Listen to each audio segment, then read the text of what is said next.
বিশ্বমঞ্চে cricket মাতানো Rangpur Riders টানা 2 ম্যাচে পরাজয় আর 1 ম্যাচে জয় নিয়ে ফাইনাল নিশ্চিত করে। তবে ফাইনালে উঠেও বিপাকে পড়েছেন রংপুর রাইডার্স। 11 সদস্যের স্কোয়াড দিতে হিমশিমে পড়েছে বাংলাদেশের এই ফ্রাঞ্চাইজিটি। প্রিয় দর্শক, ওয়েস্ট ইন্ডিজের বিপক্ষে টি-20-র স্কোয়াডে ঘোষণা করেছে বিসিবি, আর সেখানেই জায়গা পেয়েছে রাইডার্সের 3 ক্রিকেটার সৌম্য সরকার, রিশাদ হোসেন, আফিফ হোসেন ধ্রুব।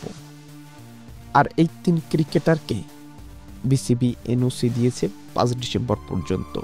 ওয়েস্ট ইন্ডিজের সিরিজ শুরু হবে চলতি মাসের 8 তারিখে, আর সেই সুবাদে রংপুর রাইডার্স থেকে ফাইনাল খেলার সংখ্যা পড়ে যায়।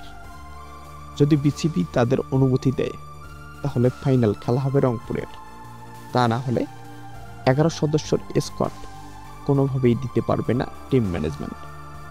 পরবর্তীতে ওয়াক ওভারে ম্যাচ জিতে যাবে ক্রিকেট ভিক্টোরিয়া। তো প্রিয় দর্শক, এ বিষয়ে আপনার কি মন্তব্য জানিয়ে দেবেন ভিডিওর কমেন্ট বক্সে।